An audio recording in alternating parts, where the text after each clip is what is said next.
እግዚአብሔር በልዩ መንፈስ በዚህ ቃል ውስጥ ተናግሮኛል።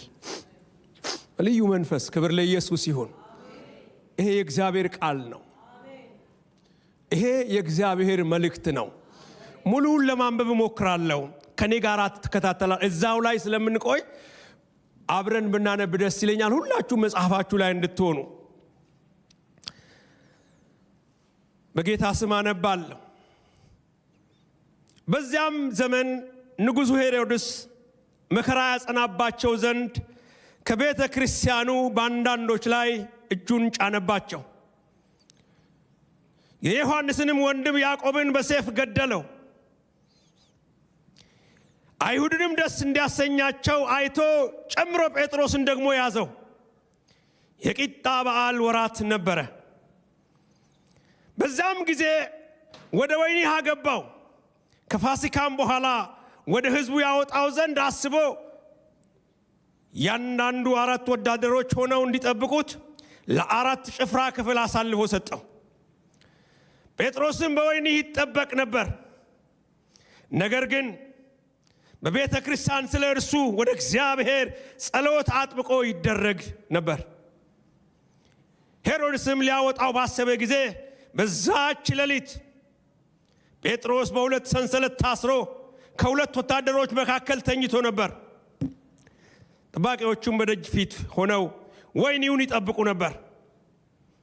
እነሆም የጌታ መልአክ ቀረበ፣ በቤት ውስጥ ብርሃን በራ።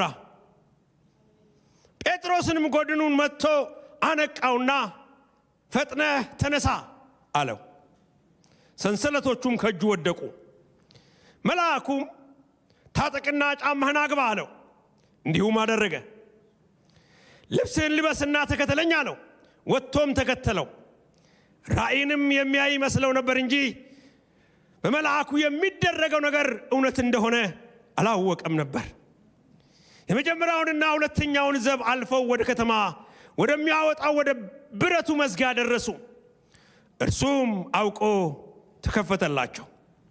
ወጥተውም አንዲት ስላች አለፉ። ወዲያውም መልአኩ ከእርሱ ተለየ። ጴጥሮስም ወደ ልቡ ተመልሶ ጌታ መልአኩን ልኮ ከሄሮድስ እጅና ከይሁድ ሕዝብ ይጠብቁ ከነበረውም ሁሉ እንዳዳነኝ አሁን በእውነት አወቅኩ አለ። ባስተዋለም ጊዜ እጅግ ሰዎች ተከማችተው ይጸልዩበት ወደ ነበረው ወደ ማርቆስ ወደ ተባለ ወደ ዮሐንስ እናት ወደ ማርያም ቤት መጣ። ጴጥሮስም የደጁን መዝጊያ ባንኳኳ ጊዜ ሮዴ የሚሏት አንዲት ገረድ ትሰማ ነበር። ትሰማ ዘንድ ቀረበች።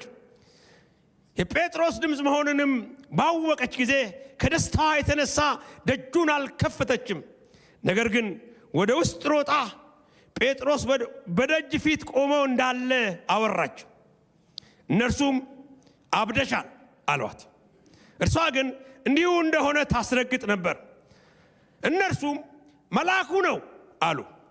ጴጥሮስ ግን ማንኳኳቱን አዘወተረ። ከፍተውም አዩትና ተገረሙ። ግን ዝም እንዲሉ በእጁ ጠቅሶ ጌታ ከወህኒ እንዴት እንዳወጣው ተረከላቸው። ይህን ለያዕቆብና ለወንድሞቹ ንገሩ አላቸው። ወጥቶም ወደ ሌላ ስፍራ ሄደ። በነጋም ጊዜ ጴጥሮስ ምን አግኝቶት ይሆን ብለው በጭፍሮች ዘንድ ብዙ ሁከት ሆነ።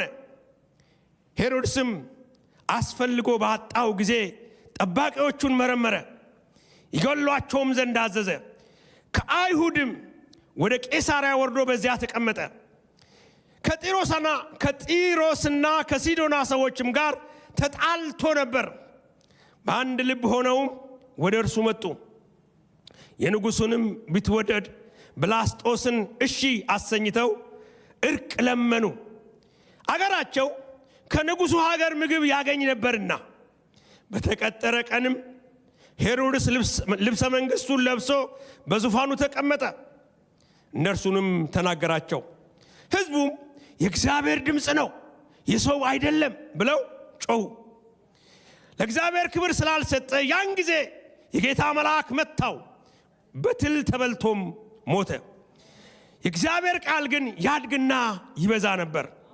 በርናባስና ሳውልም አገልግሎታቸውን ፈጽመው ከኢየሩሳሌም ተመለሱ። ማርቆስ የተባለው ዮሐንስም ከነሱ ጋር ይዘውት መጡ። ጌታ ይባርካችሁ። ተቀመጡ። በጣም ይቅርታ ብዙ አስቆምኳችሁ።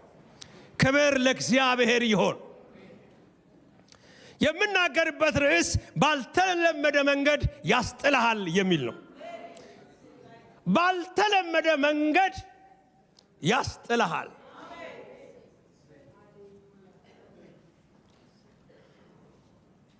ይሄ ክፍል የሐዋርያ መጽሐፍ ምዕራፍ 9 ላይ ያለነው 12 ላይ ያለነው የሐዋርያ ሥራን መጽሐፍ ሁላችሁም እንደምታውቁት በአዲስ ኪዳን ከወንጌልና ከመልእክት መካከል የተደረገ ነው። ይሄ ማለት ድሮም ሲጻፍ ደረጃው እንደዛ የጠበቀ ነው ማለት ሳይሆን መጽሐፉን ያገኙ ሰዎች ሲያስቀምጡት ሐዋርያ ሥራን በወንጌላትና በመልእክት መካከል አድርገውታል። እንደ መሸጋገሪያም ይሆናል።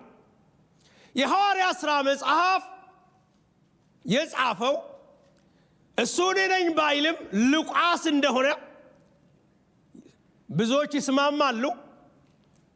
የሉቃስ መጽሐፍንና የሐዋርያ ሥራን መጽሐፍ ሉቃስ እንደጻፈ ሁለቱም መጽሐፍ ላይ ምዕራፍ 1 ላይ የተጻፈለት ለክቡር ቴዎፍሎስ እንደተባለ ክፍሉ ይናገራል። የሉቃስ መጽሐፍ የሐዋርያ ሥራ መጽሐፍ የሉቃስ መጽሐፍ ነው። ይሄ መጽሐፍ መንፈስ ቅዱስ የተገለጠበት መጽሐፍ፣ ወንጌል የተሰበከበት መጽሐፍ፣ ቤተክርስቲያን የተመሰረተበት መጽሐፍ፣ ብዙ ተአምራት የሚገኙበት መጽሐፍ ነው። ሁሉም ሰው እንደሚስማማው የሐዋርያ ሥራ መጽሐፍ ያልተዘጋ መጽሐፍ ነው። አሜን ተብሎ አልተዘጋም። ሰላምታ አቅርቡልኝ ተብሎ አልተዘጋም። እየተጻፈ መካከል ላይ የቆመ መጽሐፍ ነው። ይጻፋል ማለት ነው። አሁን የሐዋርያ ሥራ የሥራ መጽሐፍ ነው። የአገልግሎት መጽሐፍ ነው። የሐዋርያ ሥራ መጽሐፍ ከምዕራፍ 1 እስከ ምዕራፍ 12 ያለውን አንዳንድ ነጥብ ብቻ ላንሳና ምዕራፍ 1 ላይ ስለ እርገቱ ይናገራል። ምዕራፍ 2 ላይ ስለ መንፈስ ቅዱስ ሙላት ይናገራል። ስለ ምዕራፍ 3 ላይ ስለ ሽባው በቤተ መቅደስ ፊት ለፊት ስላለው ሽባ ይናገራል። ምዕራፍ 4 ላይ ያላቸውን ንብረት ሁሉ አምጥተው በጋራ እንዳስቀመጡ በዚህ ክፍል ይናገራል። ምዕራፍ 5 የሐዋርያት መታሰር ይናገራል። ምዕራፍ 6 የዲያቆናት መመረጥ ይናገርና ምዕራፍ 7 የእስጢፋኖስን መገደል ይናገራል። ምዕራፍ 8 የምእመናን መበተን ከስደት መነሳት ያንን ክፍል ያብራራል። ምዕራፍ 9 ላይ የሳውል መለወጥ ወይም ሐዋርያ ጳውሎስ ወደ ጌታ መምጣት ይናገራል። ምዕራፍ 10 ስለ ቆርኔሌዎስ ቤተሰብ ይናገርና ምዕራፍ 11 በአንጾኪያ ከአሕዛብ ዘንድ ቤተክርስቲያን እንደተመሰረተች ይናገራል። አይዟችሁ ጨርሻለሁ። ምዕራፍ 12 ላይ ሄሮድስ ያደረገውን ነገር ነው የሚናገር። አሁን ከዚህ ቀጥሎ የምናገረው በምዕራፍ 12 ላይ ያለውን ታሪክ ነው። መጽሐፉ ምን ይላል? ሄሮድስም ይላል ምዕራፍ 1 ቁጥር 1 በዚያም ዘመን ንጉሡ ሄሮድስ መከራ ያጸናባቸው ዘንድ ከቤተ ክርስቲያኑ በአንዳንዶች ላይ እጁን ጫነባቸው።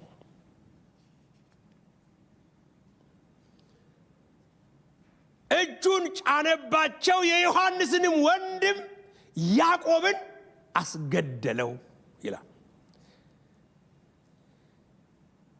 ሄሮድስ የሚለው ቃል የንጉሥ ቃል ነው፣ ወይንም ከዘር የመጣ ነው። ወደ 9 ሄሮድሶች አሉ። አሁን ስለሱ ብዙ አላወራም።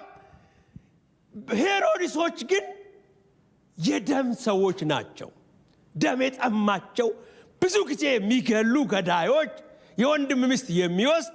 እንደምታውቁት የዮሐንስን አንገት ያስቆረጠው የሄሮድስ ኢየሱስ ክርስቶስን ለማግኘት ብሎ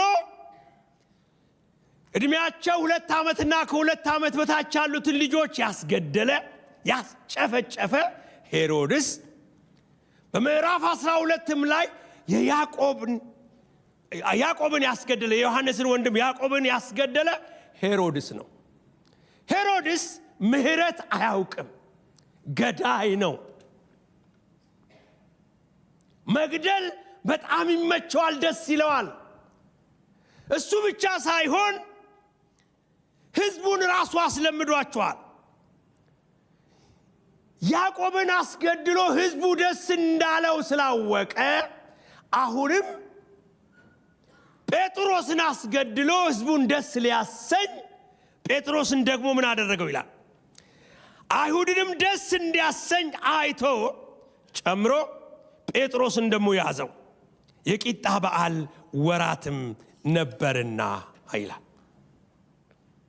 ነፍሰ ገዳይ ነው፣ አጥፊ ነው፣ ከዘሩ ነው፣ የለመዱት ናቸው። ብዙ ሰው ገለዋል፣ ጨፍጭፈዋል፣ ያዕቆብንም አስገድለዋል፣ ልማድ አላቸው። ጴጥሮስንም ለመድገም አሰሩት። ባልተለመደ መንገድ ያስመልጥሃል። የለመደው መግደል ነው፣ ማጥፋት ነው። ጴጥሮስ ጋር ሲደርስ ግን መግደል አልቻለም። የለመደ ነው፣ ደም መጠጣት የለመደ ነው፣ ማጥፋት የለመደ ነው፣ ሕዝቡን ያስለመደ ነው። አጥፊ ነው።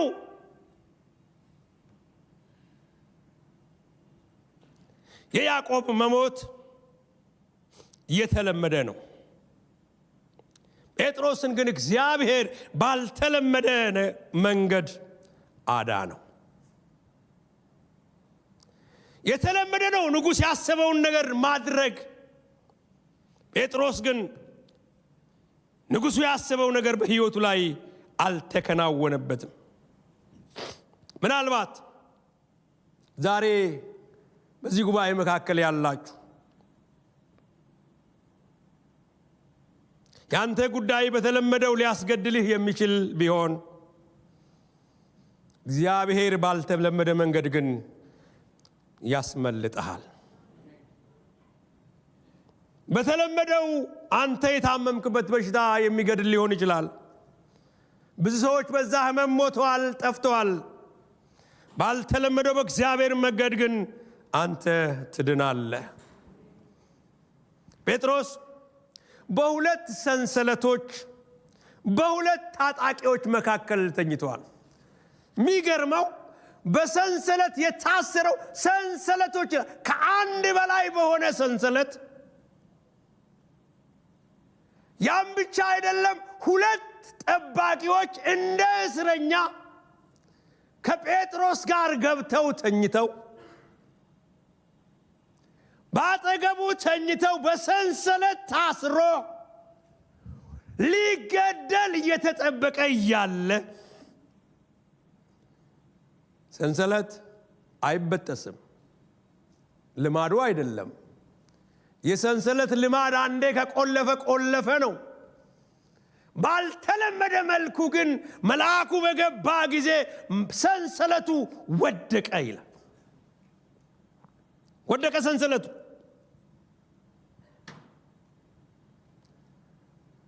መልአኩ ወደ እስር ቤቱ ገብቶ ጴጥሮስን እንደቀሰቀሰው መጽሐፉ ይነግረናል። ቅድም ባነበብነው ክፍል በደንብ አንብቡት። የሚገርመው ጴጥሮስን ሲቀሰቅሰው ጠባቂዎቹ ተኝተው ነበር። ያውም በቀኝና በግራው አጠገቡ እንዲተኙ የተደረገበት ምክንያት ጴጥሮስ እንዳያመልጥ ነው። ሰንሰለት በእጁና በእግሩ ላይ አለ። የብረት መዝጊያ አለ፣ ተቆልፏል። ጠባቂዎቹ አንድ ላይ 16 ናቸው። አራት አድርገው በአራት ዙር እንዲጠብቁ። ሄሮድስን አስቡት። የተመደበበትን ጠባቂዎች አስቧቸው። 16 ጠባቂዎች። በእጁና በእግሩ ላለውን ሰንሰለት አስቡ። በፊት ለፊቱ የተዘጋውን በር አስቡ። ጴጥሮስ ማምለጥ አይችልም። በተለመደው ቢከድ እንደ ያዕቆብ ነገ የሚገደል ነው። ሕዝቡን ደስ ሊያሰኝ ንጉሡ እየጠበቀ ነው ሊገለው። ልብሱን አውልቀው ጫማውን አውልቀው እርቃኑን በሰንሰለት አስረው በመካከል አስተኝተውታል። የሚገርመው ይስማ አይስማ አላቅም፣ ጴጥሮስ ግን ተኝቶ ነበር። ጨለማ ነው። አንድም ሰው እንዲህ ማየት አይችልም። መብራት የለም፣ ብርሃን የለም። መልአኩ ገባ መብራት ይዞ። ማንም ሰው ወደዛ ቤት ውስጥ መግባት አይችልም። በሩ ተቆልፏል። አይችልም። የሰራ ሰውየው እንኳን መጥቶ መግባት አይችልም። በሩ ቁልፍ ነው። ንጉሡ እንኳን ቢመጣ ሄሮድስ መግባት አይችልም። በሩ ቁልፍ ነው፣ መከፈት አለበት። መልአኩ ግን ገባ። ጴጥሮስን ጎኑን መጥቶ ቀሰቀሰውና ጫማህን አድርግ፣ ልብስህን ልበስ፣ ተከተለኝ ብሎት ይዞት ወጣ ይላል። ባልተለመደ መንገድ ያስመልጥሃል። ሐዋርያት ሥራ ምዕራፍ 5 ቁጥር 18 ላይ ይህን ቃል በጣም ነው የገረመኝ ሳገኘው። እዛ ጋር ሐዋርያት ሥራ ምዕራፍ 5 ቁጥር 20 ላይ መጽሐፉ ምን ይላል? ደቀ መዛሙርት 12ቱም ደቀ መዛሙርቶች ታስረው ነበር ይላል። 12ቱም ደቀ መዛሙርቶች ታስረው ሳለ የጌታ መልአክ ግን በሌሊት ወደ ወህኒው ሄዶ ደጁን ከፍቶ አስወጣቸው ብሎ ይናገራል።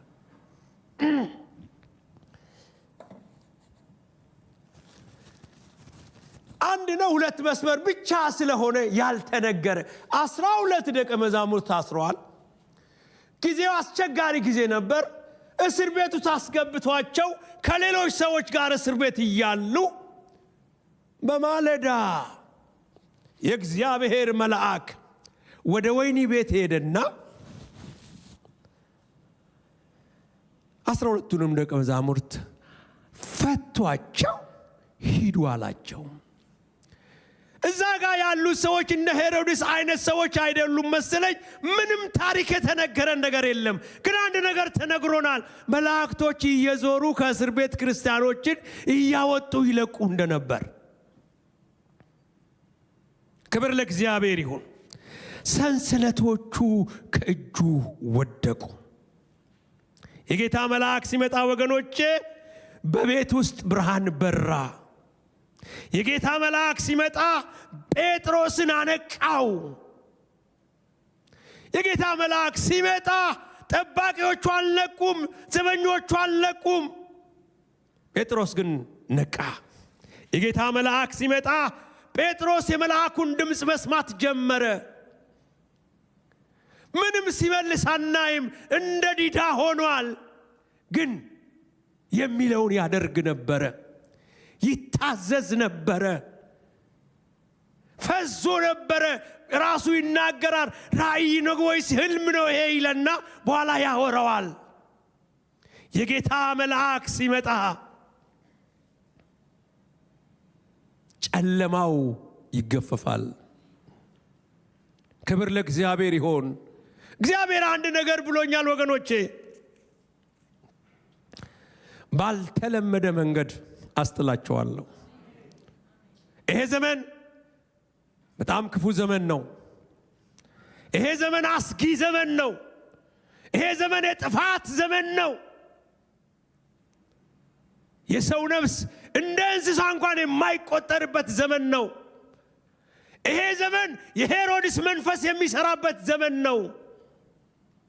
እግዚአብሔር ግን እንዲህ ይላል፣ ባልተለመደ መንገድ አስጥልሃለሁ። እኔን የሚችለኝ የለም። ክብር ለኢየሱስ ይሁን።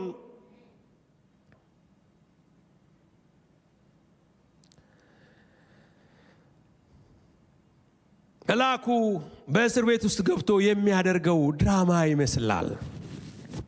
በሰው እስር ቤት ውስጥ ገብቶ ይንጎዳጎዳል። ነካ ነካ አረገው። እዛ ጴጥሮስ ነቃ። መብራት ከፊት ለፊቱ አድርጎለታል። ብርሃን በራ። ማናገር ጀመረ። አንተም ብቻ ነው ይዤ የምወጣው፣ ትከተለኛለህ። እኔ ሄዳለሁ፣ ትከተለኛለህ፣ አብረን እንወጣለን። ጴጥሮስ ምንም አይመልስም። ነገ እኮ ትገደላለህ ተብያለሁ፣ ሊያጠፉኝ ነው፣ እንደ ወንድሜ እንደ ያዕቆብ ሊያረጉኝ ነው አይልም። ይሰማል፣ ይታዘዛል። መልእክቱ ከሰማይ ነው፣ ከሰው ዘንድ አይደለም። ይሄ መልእክት የንጉሥን ሐሳብ ወይንም የንጉሥን ፈቃድ የሚሽር ነው። ጴጥሮስና መልአኩ መነጋገር ጀመሩ።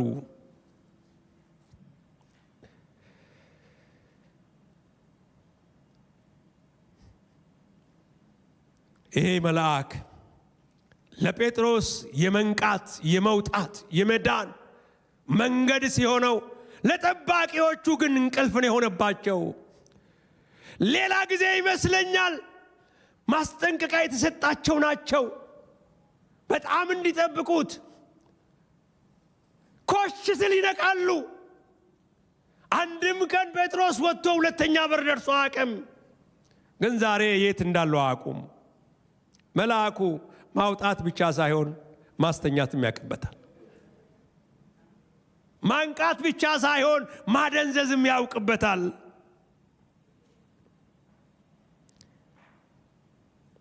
የሄሮድስ እጅ ለተፈቀደለት ለያዕቆብ የመሞት ምክንያት ቢሆንም ሄሮድስ እጅ ላልተፈቀደለት ለጴጥሮስ ግን ሽባ ነው። ማንም ጀግና አንድ ንጉሥ አጠፋሃለሁ ብሎት ወስኖ ከተነሳ ከንጉሥ ትእዛዝ የሚያመልጥ ማንም የለም። እንኳን አንድ ተራ ሰው የአገር ገዢ ቢሆን ከተወሰነ ተወሰነ ነው፣ ከታወጀ ታወጀ ነው። እግዚአብሔር ግን ስለ ጴጥሮስ እምቢ አለ። ስራዬን አልጨረሰም። ክብር ለጌታ ይሁን። መሄዳችን አይቀርም። አንድ ቀን እንሄዳለን። እንደዛ ነው መጽሐፍ ቅዱስ ማቴዎስ ወንጌል ምዕራፍ 3 ቁጥር 23 ላይ ነው። ባሪያህን በሰላም ታሰናብተዋለህ። እሷን እንዳትረሷት። ሲያልቅ፣ ስራው ሲያልቅ፣ አጀንዳው ሲያልቅ፣ ጊዜው ሲያልቅ በሰላም እንሰናበታለን። ከዛ ወዲህ ግን ማቋራጭ የለም የለም የለም። ስለ አንድ ሰው እግዚአብሔር መልአኩን ይልካል። ስለ አንድ ሰው የጴጥሮስ የሄሮድስ እጅ ላልተፈቀደለት ለጴጥሮስ ሽባ ነው፣ እጁን ጫነባቸው ይላል። እጁን በአንዳንዶች ላይ የለመደ አውሬ በአንዳንዶች ላይ እንደለመደ ጴጥሮስንም ደግሞ ሊያስገድለው፣ እግዚአብሔር ግን አይሆንም አለ።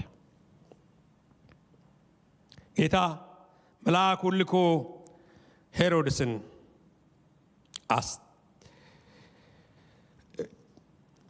መልአኩን ልኮ ጴጥሮስን አስወጣ። በጣም የሚገርማችሁ ሄሮድስ ብቻ አይደለም፣ አይሁድም በጴጥሮስ መሞት ደስተኞች ነበሩ።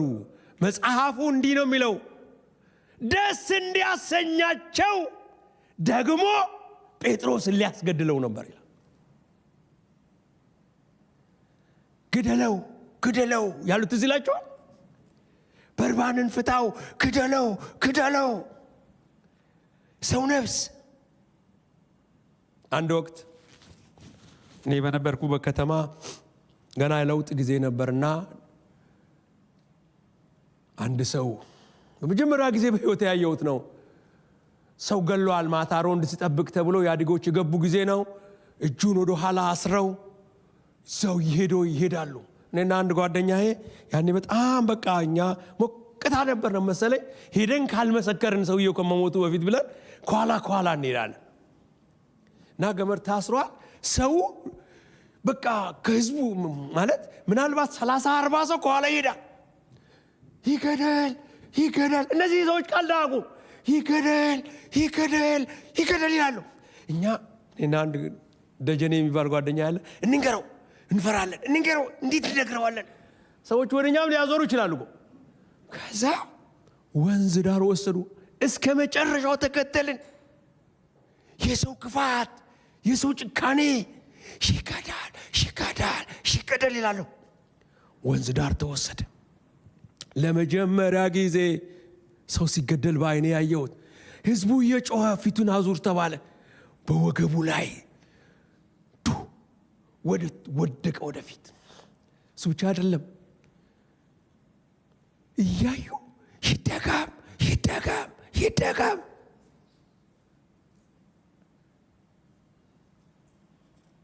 በጣም ራሴን የጠላውበት እኔ ያሰብኩትን ብነግራችሁ ጥሩ አልነበረም።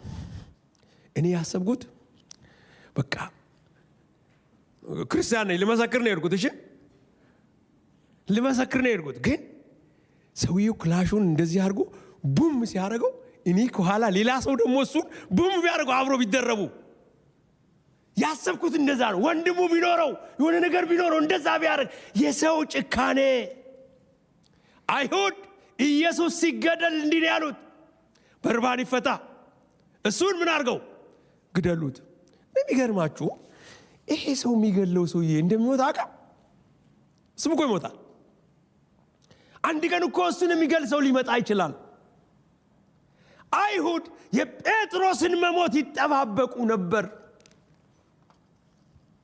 ወገኖቼ የምንኖረው እግዚአብሔር ስለሚያኖረን ብቻ ነው። እድሜ የተቀጠለልን ጌታ ስለረዳን ብቻ ነው። ያለ መሞታችን እድል አይደለም፣ የእግዚአብሔር ፈቃድ ነው። በአንዳንዶች ላይ የተጫነ እጅ በእናንተ ላይ አይጫንም። አንዳንዶችን የገደለ እኛን አይገለንም። አንዳንዶችን ያሰረ ሰንሰለት እኛ ላይ አይሰራም። በአንዳንዶች ላይ የታወጀ የንጉሥ አዋጅ እኛ ጋር አይሰራም።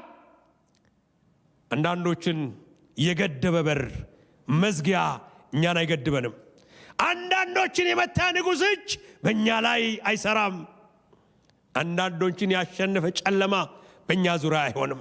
ምክንያቱም በአንተ ላይ ያለው የእግዚአብሔር ዓላማ አጀንዳው አላለቀምና ከሞት መካከል ወደ ሕይወት ይመልሰሃል። የንጉሥ አዋጅ ይሻራል። በጣም የሚገርማችሁ ሄሮድስ ልቡ አልተቀየረም። በቃ ይፈታ አላለም። ያለ ሄሮድስ ፈቃድ ያለ እሱ ሐሳብ እግዚአብሔር ልጆቹን በሕይወት ማኖር ይችላል። ክብር ለእግዚአብሔር።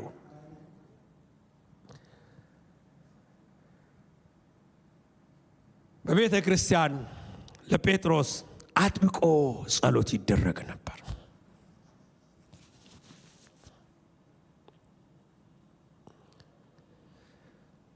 አንድ ቀን ስላንተ የጸለየ ሰው የጸሎቱን መልስ አንተን በማየት አምላኩን የሚያመሰግንበት ጊዜ ይመጣል። እግዚአብሔር እንዲህ ብሎኛል፣ ባልተለመደ መንገድ አስተላችኋለሁ። በተለመደው አይቻልም። ጥጋበኞች በዝተዋል። ያለኛ ማንም ምንም ሊያደርግ አይችልም የሚሉ በዝተዋል። ዓለም በጭንቅን ያለችው ስለኔና ስለናንተ የሚያስብ ማንም የለም። ማንም እንደ ሰው አይቆጥሩንም። ምድርን ለማጥፋት ይፎክራሉ። ለመገዳደል ይፎክራሉ። እግዚአብሔር ግን እንዲህ አለ፣ ባልተለመደ መንገድ፣ ባልታወቀ መንገድ፣ ባልተከደበት መንገድ እኔ እናንተን አስደናችኋል። ክብር ለኢየሱስ ይሁን። አንድ 3-4 ነገሮችን ልናገር። ጴጥሮስ ከምንና ከማን አመለጠ? የመጀመሪያው ጴጥሮስ ያመለጠው ከንጉሥ ዛቻ፣ ማስፈራሪያና ግድያ ነው። ንጉሥ ነው፣ የሚፈራ ነው፣ ነፍሰ ገዳይ ነው፣ አጥፊ ነው፣ በእጁ ወድቋል። ምንም ማድረግ አይችልም፣ ማንም አይጠይቀውም። እግዚአብሔር ግን ጴጥሮስን ከሄሮድስ እጅ አስመለጠው። ከሱ የሚበልጥ በዘመኑ ማንም የለም። ሄሮድስ ማለት እንደ ዘመኑ እንደኛ በእኛ ባለንበት ዘመን እንዳለው የኃያሉ ሀገር ንጉሥ እንደማለት። እግዚአብሔር ከሱ አስመለጠው። የኔና የናንተ ነገር ቀላል ነው። ይገለኛል፣ ያጠፋኛል፣ እጠፋለሁ የምትሉበት ነገር አለ? ከዚያ አይበልጥም። ሁለተኛ ጴጥሮስ ያመለጠው ከ16 ጠባቂዎች ወታደሮች እጅ ነው። ማንም ሰው ከእንደዚህ አያመልጥም። በኋላ ላይ ትንሽ ሐሳብ ሰጣለሁ። 16 ናቸው። ከ16ቱ 4 ሆነው ይጠብቃሉ። ኃላፊነቱ ግን የጋራ ነው።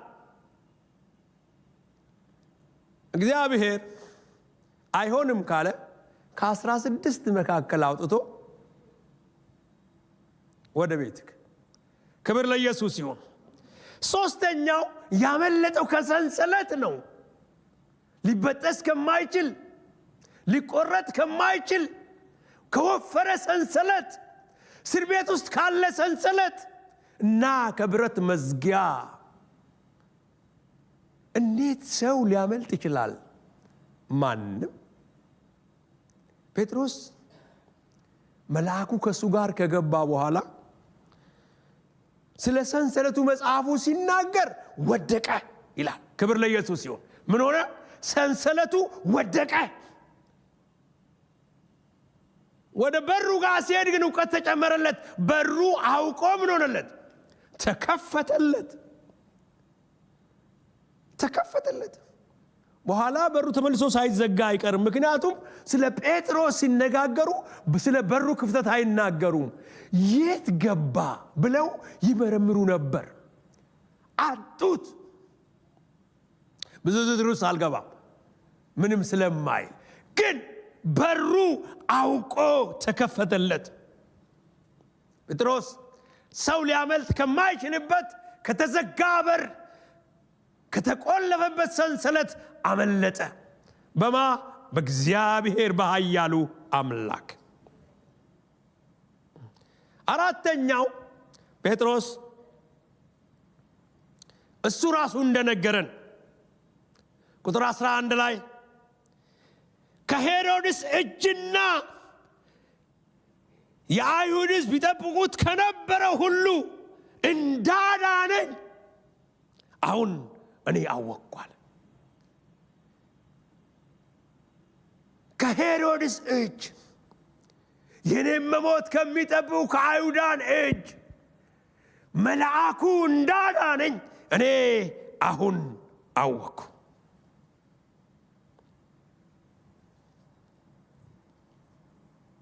ለእነሱ ደስታ አላደረገኝ። የእኛ መጥፋት የሚያስደስታቸው ሰዎች ሊኖሩ ይችላሉ አሉ። የእኛ ሕይወት በእግዚአብሔር እጅ ነው ያለው። እኛ የምንኖረው በሚያኖረን በአምላካችን በእግዚአብሔር ብቻ ነው። ክብር ለኢየሱስ ይሁን። ያስመልጠናል። ከእስራት ያስመልጠናል፣ ከሕመም ያስመልጠናል፣ ከሞት ያስመልጠናል፣ ያውም ባልተለመደ መንገድ።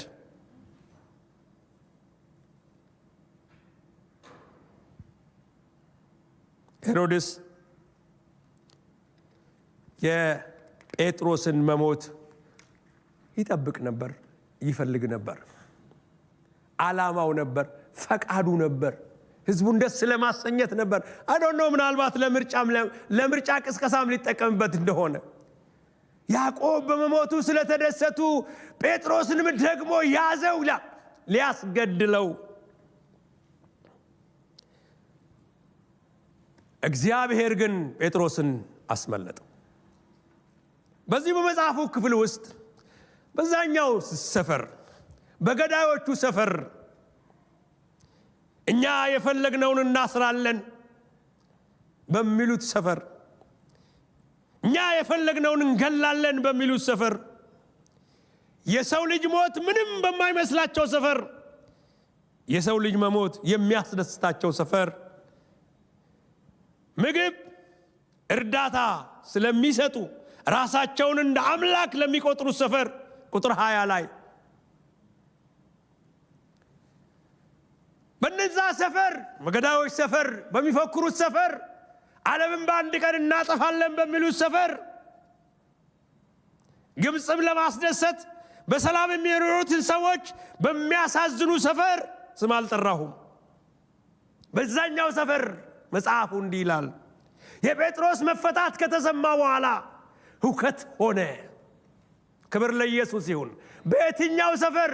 በዛኛው ሰፈር ሁከት ሆነ። በዚህኛው ሰፈርስ ደስታ ነው። የታሰረው ጴጥሮስ ተፈቷል።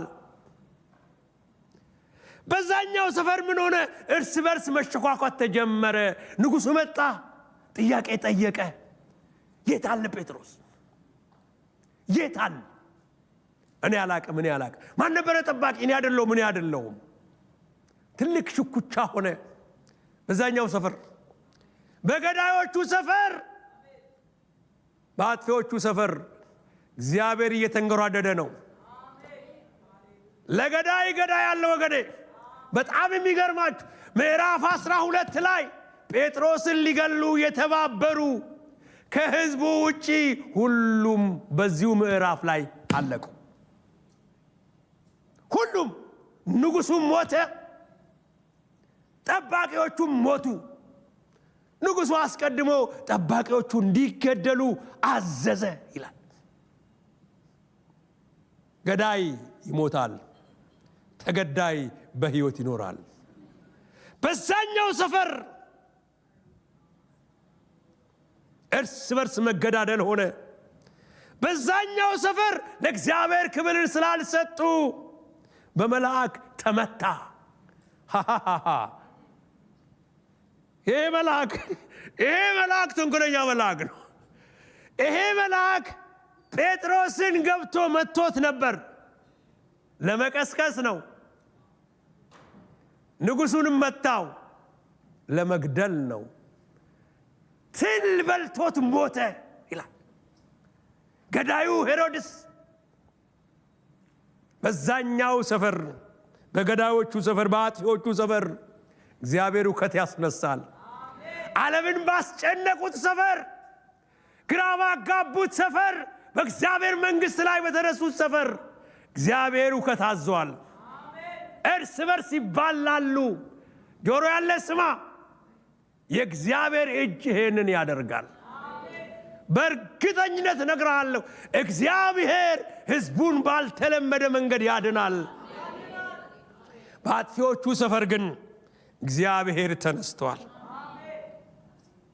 በዝነኛው ሰፈር፣ ድምፃቸው በሚያስፈራው ሰፈር፣ የወደዱትን ለማድረግ ስልጣን እንዳላቸው በሚናገሩት ሰፈር፣ መብት የኔ ነው እኔ ነኝ ባለስልጣን በሚሉት ሰፈር፣ ምግብ ስለሚሰጡ እርዳታ ስለሚያካፍሉ ያለኛ መኖር አትችሉም በሚሉት ሰፈር እግዚአብሔር እንዲህ ይላል፣ ሁከት አስነሳለሁ። እርስ በርስ ይባላሉ። የእግዚአብሔር ቃል ይሄን ይናገራል። በእኛኛው ሰፈርስ? በዚህኛው ሰፈር ለታሰረው መፈታት ይሆናል። የጸሎት መልስ ይመጣል።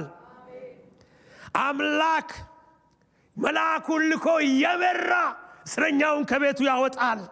የምስጋና ጊዜ ይሆናል ወገኖቼ። በዚህኛው ሰፈር ታላቅ ደስታ ይሆናል። የእግዚአብሔር ክብር ይገለጣል። ማዳኑ ይታወጃል። ሃሌሉያ። በዚህኛው ሰፈር መጽሐፉ ሲናገር ምን ይላል መሰላችሁ? ሮዴ መታ ስትናገር አላመኗትም።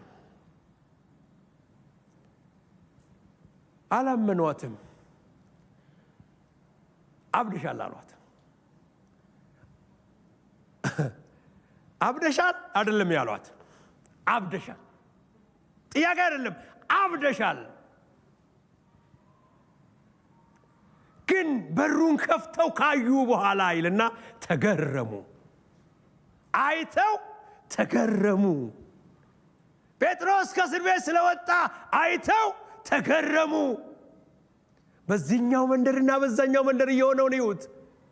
በዚህኛው መንደር በእግዚአብሔር ማዳን መገረም ነው። በዚህኛው መንደር በእግዚአብሔር ሥራ መደነቅ ነው። በዛኛው ሰፈር በዛኛው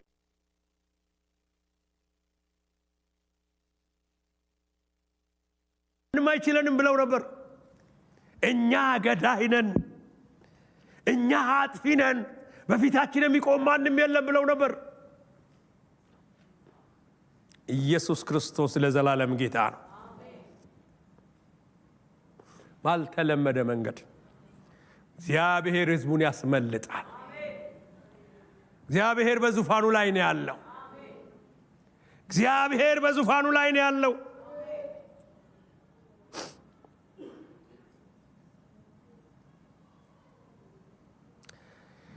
ትንሽ ነገር ልናገርና ልጨርስ። ይህ ሁሉ የሰማነው ቃል እንደ ቃሉ በእኛ ሕይወት እንዲፈጸም እኛ ምን እናድርግ? ምን ይጠበቃል?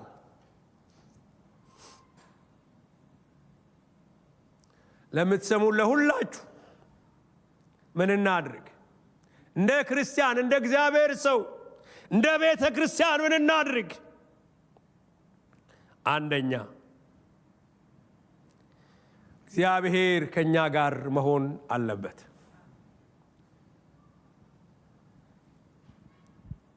ታውቃላችሁ መዝሙር 124 ከቁጥር 1 እስከ 7 ያለውን ላንብበው። ሁላችንም የምናውቀው ቃል ነው። መዝሙር 124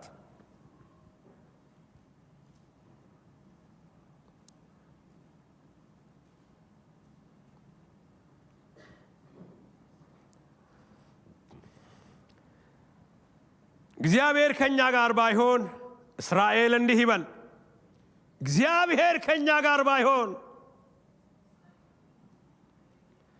ሰዎች በእኛ ላይ በተነሱ ጊዜ፣ ቁጣቸው በላያችን ላይ በነደደ ጊዜ፣ በዛን ጊዜ በዋጡን ነበር። በዛን ጊዜ ውሃ ባሰጠመን ነበር። በነፍሳችን ላይ ፈሳሽ ባለፈ ነበር። በዛን ጊዜ ጎርፍ በነፍሳችን ላይ ባለፈ ነበር። ለጥርሳቸው ንክሻ ያላደረገን እግዚአብሔር ይባረክ። ለነፍሳቸው ንክሻ ያላደረገን ነፍሳችን እንደ ወፍ ካዳኞች ወጥመድ አመለጠች። ወጥመድ ተሰበረ፣ እኛም አመለጥን።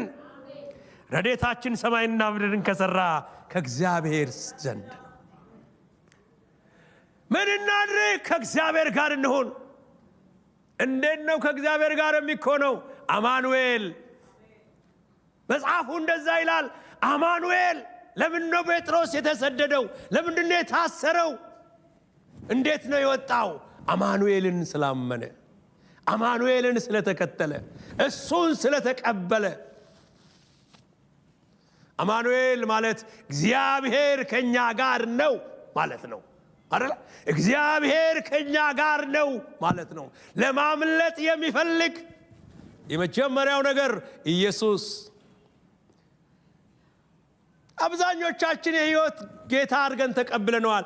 ግን ዛሬም የምንነግራችሁ ይሄን ነው። ጌታ የሌላችሁ፣ ይሄንን ኢየሱስ ያላመናችሁ፣ ማምለጥ የምትፈልጉ፣ ከምድሩም ከሰማዩም ስቃይ ለማምለጥ የምትፈልጉ ኢየሱስ እሱ የዘላለም ሕይወት ነው። ይሄ የመጀመሪያው ነው። ማንም ሰው ኢየሱስን ከያዘ ኢየሱስ ማምለጫ ነው፣ ድልድይ ነው፣ መሻገሪያ ነው፣ ማምለጫ ነው፣ መዳኛ ነው።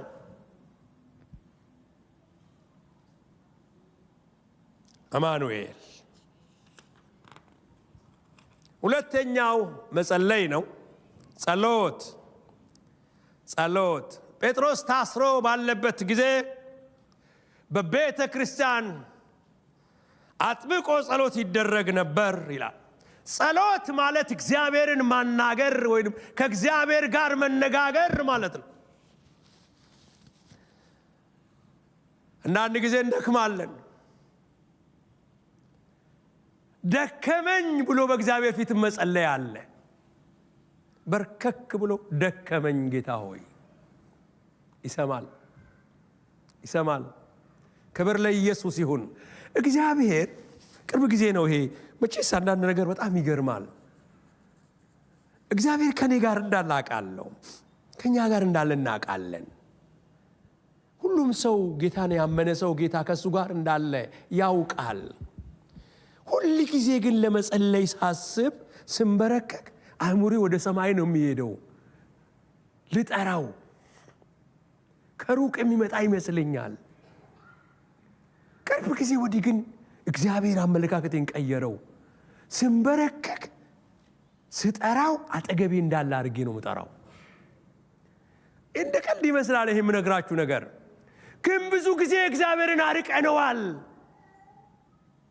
ሲመጣ ምናምን ወይ በሰንሰለቱ በመሰላል ላይ ሲመጣ ወይ ሆነ እንደዛ ነው የምናስበው።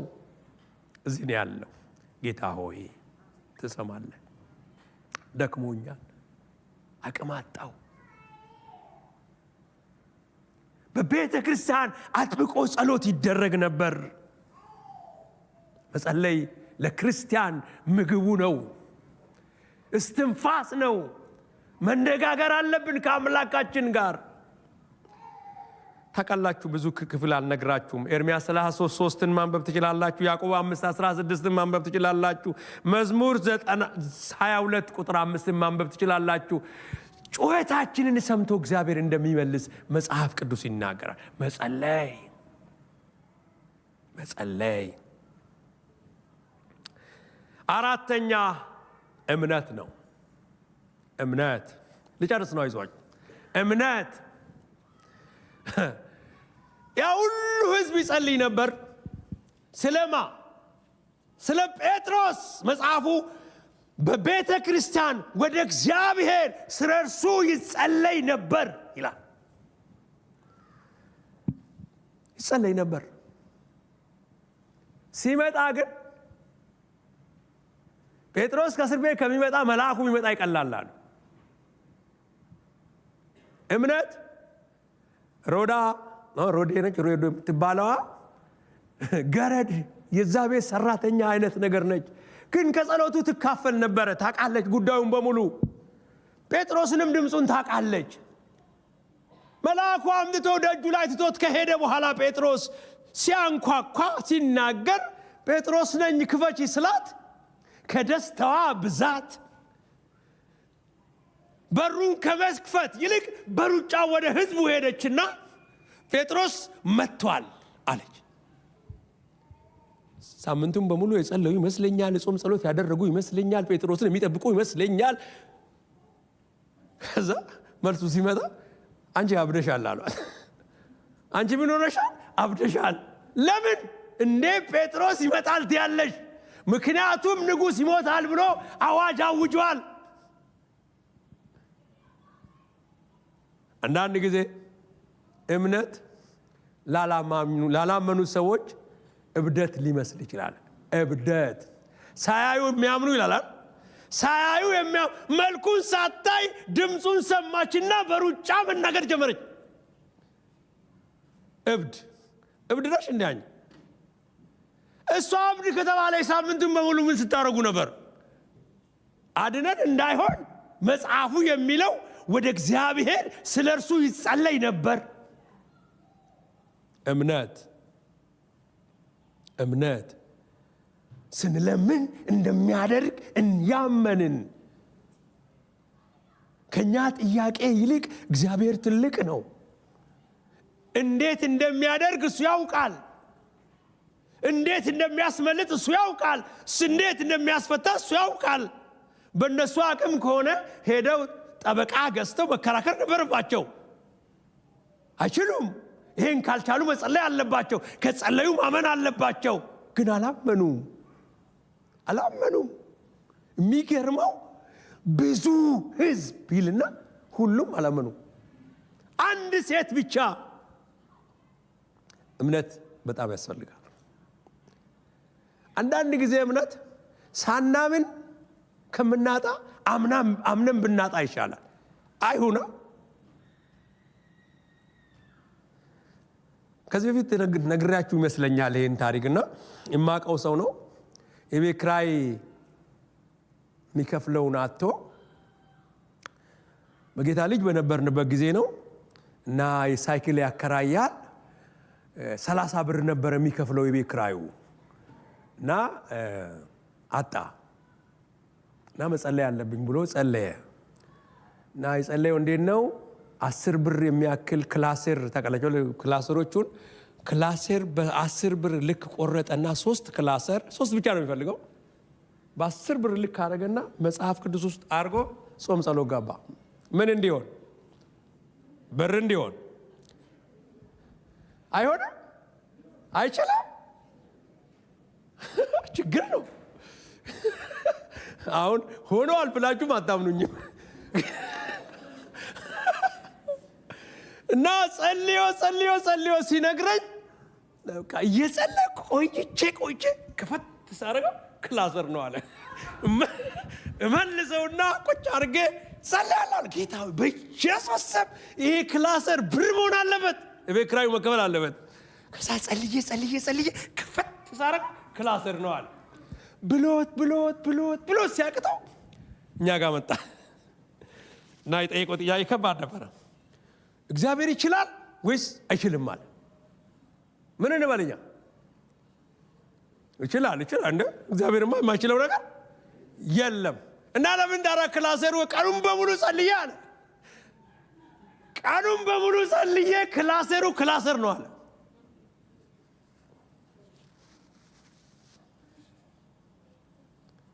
እምነቱን ግን በጣም አደንቅለታለሁ። እና ከኔ ጋር የነበረ ሰው እግዚአብሔር ክላሰሩን ብር እንደሚያደርግ ተናግሮሃል ወይ? አደርጋለሁ ካለ እሱ አደርጋለሁ። የምትፈልገው ምንድነው? የቤት ኪራይ ነው። እግዚአብሔር ክፈልልኝ ብለህ ጸልይ አለው። ወደ ቤት ሲመለስ 150 ብር የስንት የ5 ወር የራሱ ገንዘብ ነው።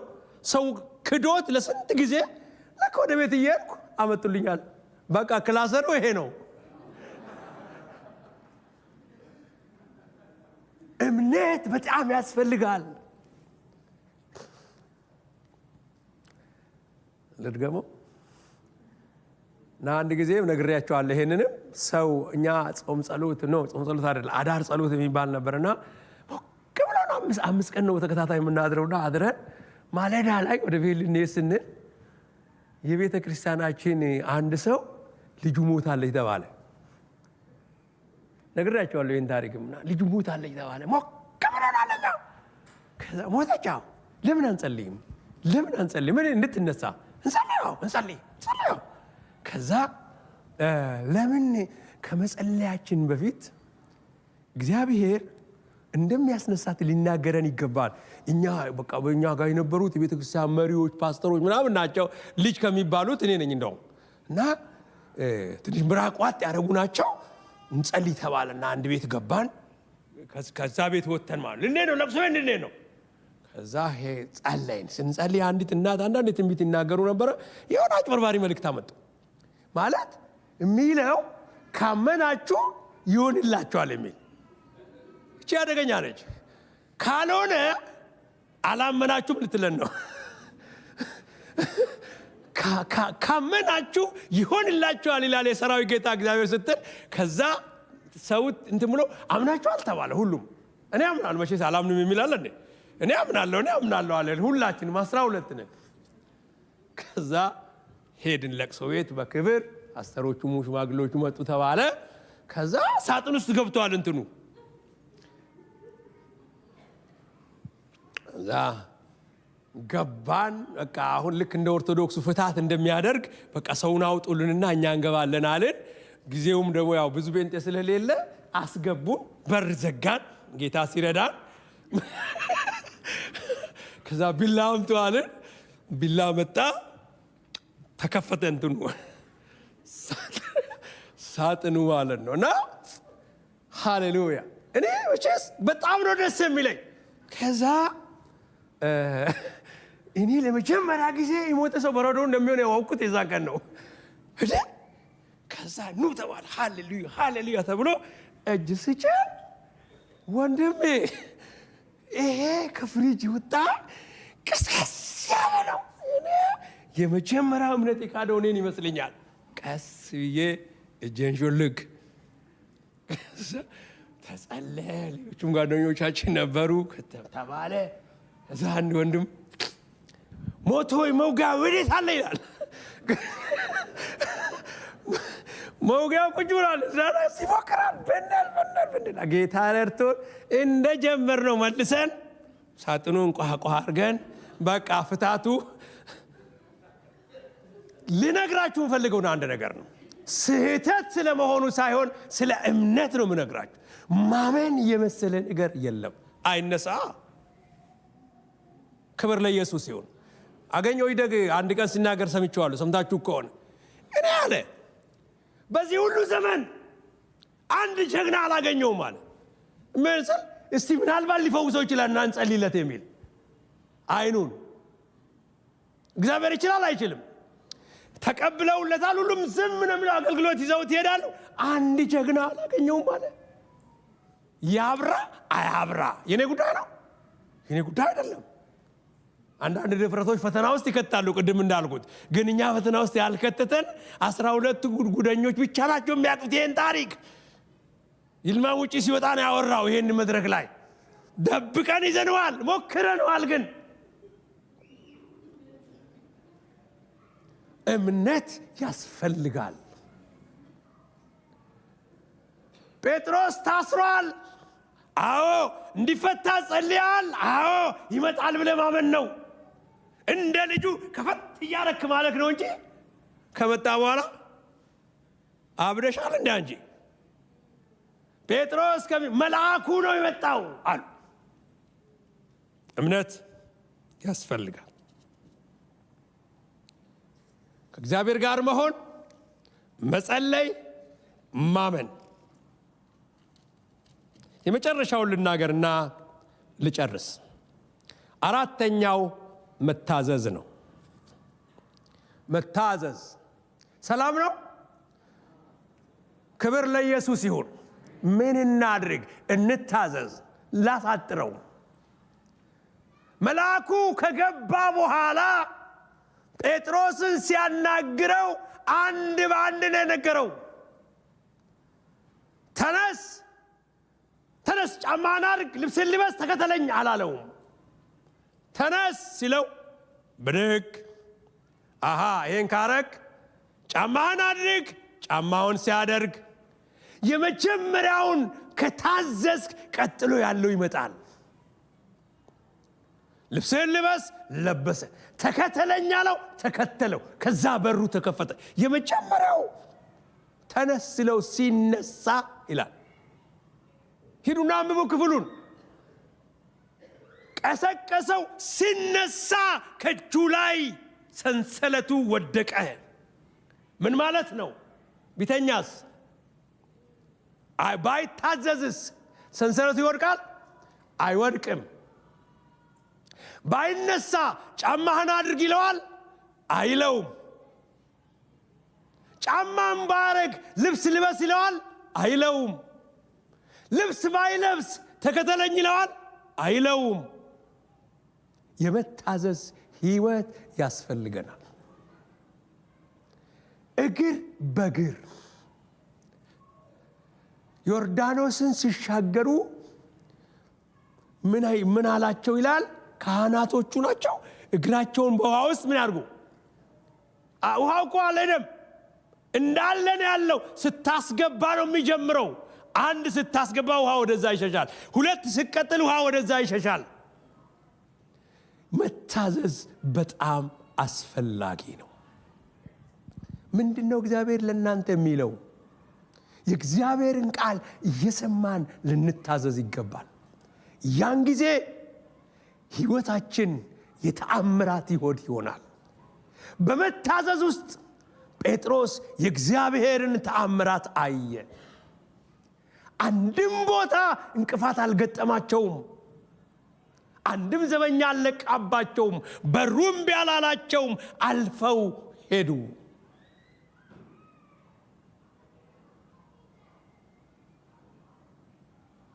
ባልተለመደ መንገድ አስጥላችኋለሁ ቆመን እንጸልይ